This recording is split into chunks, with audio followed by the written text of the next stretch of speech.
D'ailleurs, si on essaie de tirer au maximum parti des recharges d'énergie, vous en avez 3 dans la journée. La plus importante, c'est celle du midi, que vous pouvez avoir soit à partir de 11 heures, soit à partir de 12 heures, qui dépend de votre créneau horaire si vous êtes français, euh, qui vous permet d'avoir des points d'énergie de campagne, mais également des points de vallée des trésors. Voilà, donc ici c'est vraiment la plus importante à prendre. Voilà, si vous devez vous connecter dans la journée, j'ai envie de vous dire, connectez-vous à midi, connectez-vous le soir. Vous avez 2 recharges d'énergie, une qui est à 17 heures sur mon créneau, donc ça peut être 18 heures pour d'autres, et qui va arriver à 20 heures ou 21 heures, je ne sais plus, sur la 3e recharge d'énergie. Voilà, quand vous pouvez les avoir, c'est quand même un gros plus, et quand vous arrivez à bien vous connecter et être suffisamment discipliné, et ben ça vous permet en fait de vouloir prendre ces points là qui sont plus que précieux lorsque vous voulez avancer vite. Voilà. Autre mode de jeu, donc ce qui est très important, vous avez également à partir du niveau 30 les tournois qui sont accessibles. Les tournois, c'est un mode qui vous permet, comme les arènes, de combattre d'autres joueurs en PvP, mais qui vous permet d'avoir au terme, lorsque vous remportez plusieurs points, les points sont fonction de la puissance de l'équipe que vous allez battre, qui vous permet ensuite d'avoir un classement. En fonction du classement que vous allez avoir des récompenses. Les 50 premiers sont récompensés, et évidemment quand vous allez sur la première place, et ben là c'est le jackpot, vous prenez un gros montant de pièces d'or et de points d'arène, voilà, de monnaie d'arène qui est vraiment très très intéressant. Donc si vous arrivez à bien faire les tournois, je vous recommande d'essayer de les faire et de faire le meilleur score possible. Voilà, c'est quelque chose qui est vraiment très très intéressant. Pour bien le préparer, moi ce que je peux vous conseiller, c'est d'essayer d'augmenter vos héros le jour même du tournoi. C'est-à-dire par exemple, vous arrêtez de faire progresser vos héros à partir de mardi, et le vendredi, lorsque le tournoi est lancé, et bien vous balancez toutes vos améliorations d'un coup. Ça vous permet de prendre un tout petit avantage et de pouvoir faire une meilleure performance lors de votre tombeau, lors de votre arène. Ensuite, vous avez un autre mode de jeu qui est hyper intéressant et qui est un des plus rentables actuellement, c'est le tombeau des horreurs.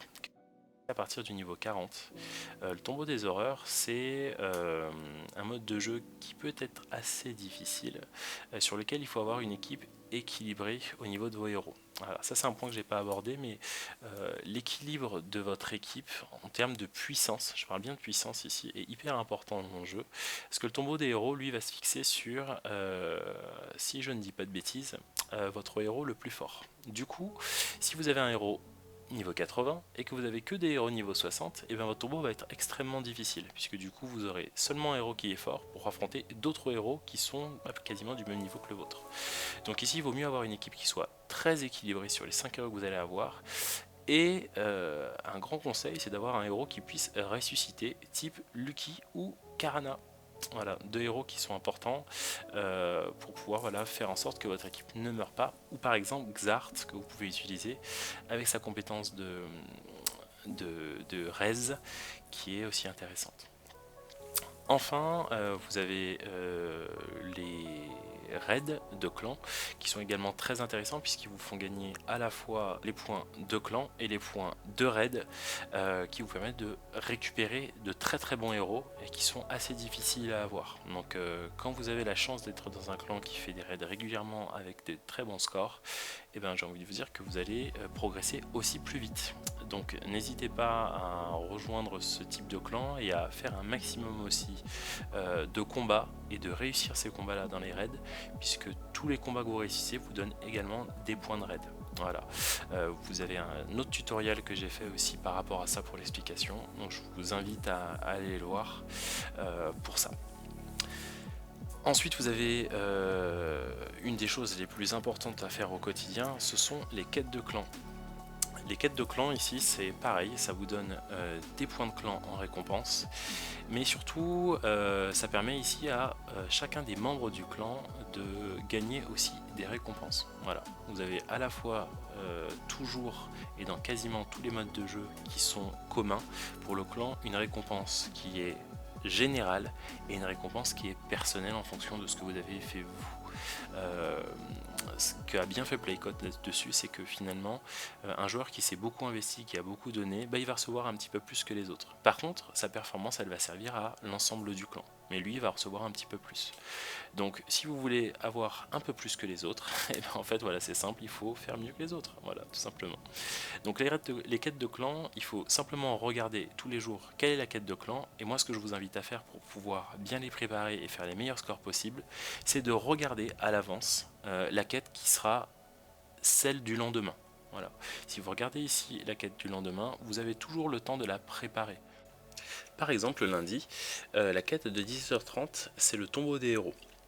Donc il est préférable par exemple de conserver tous ces tombeaux du jour pour 17h30 afin de pouvoir les faire totalement sur la journée du lundi et également faire le lendemain, le mardi, 12 tombeaux supplémentaires. Et si même vous poussez par rapport au tombeau en lui-même, il est possible d'en réaliser au total 36 en conservant ceux de dimanche plus ceux de lundi, de les effectuer le lundi entre 17h30 et 23h et ensuite de nouveau de réaliser 12 tombeaux supplémentaires le lendemain ou 24 si vous avez fait seulement 12 le lundi.